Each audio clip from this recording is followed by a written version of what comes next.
तुम्ही सकाळी उठता, आंघोळ वगैरे करता, तुम्ही ठरवायचं की जास्त नाही, मी 7 ते 7:15 किती फक्त 15 मिनिटं देवाचं नामजप करणार, इतर वेळेस मनाला येईल तेव्हा करा, त्यात काही वाद.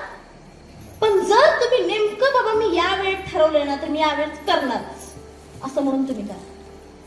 परंतु त्यावेळेस नामजप करत असताना केवळ ओठाने नामजप न करता तुमच्या मनाची एकाग्रता लावून त्याचं नामजप करा. तुमच्या हृदयाने, अंतःकरणाने त्याला पुकारा. म्हणजे बघा, वेळ ठरवणे, मनाने पुकारणे, बुद्धीने पुकारणे आणि अंतःकरणातून पुकारणे, आणि सोबत गरजेचं आहे ती म्हणजे तुमची व्याकुळता. आता व्याकुळता म्हणजे काय? येरमाळ्याची जत्रा आता चालू आहे किंवा झाली असेल, मला चालू झाली.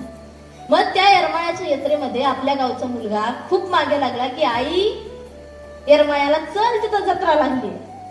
आई काय करते? मुलाला घेते आणि जत्रेत जाते. जत्रेत गेल्यानंतर ते मुलगा इतका उड्या मारायला लागते की मला या राटपाण्यात बसायचंय, मला ही बंदूक घ्यायची, मला ही फुगे घ्यायचे, आणि येताना मला ही बर्फी पण खायची बरं का, हे चॉकलेट घ्यायचे. इतकं त्याची बडबड चालू, इतकं ते उड्या मारत असतं, हे घ्यायचं, ते घ्यायचं, ते घ्यायचं. परंतु त्या जत्रेमध्ये गर्दी किती असते? खूप गर्दी असते बाबा.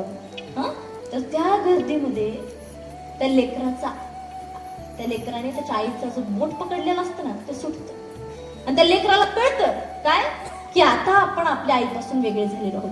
2 मिनिटापूर्वी त्या लेकराला त्या जत्रेमधली सगळी खेळणी पाहिजे होते, सगळ्या राटपाण्यात बसायचं होतं, सगळे फुगे पाहिजे होते. त्या लेकराला आता त्या जत्रेत काडीचाही इंटरेस्ट राहिला नाही. कुठे गेलं त्याचं सगळं मन? तो हाक मारतो, आई. एकदा हाक मारलं, आई दिसली नाही. दुसऱ्यांदा हाक मारलं, आई. तिसऱ्यांदा हाक मारताना काय होईल सांगा? काय होईल? रडेल की नाही तुम्ही? का?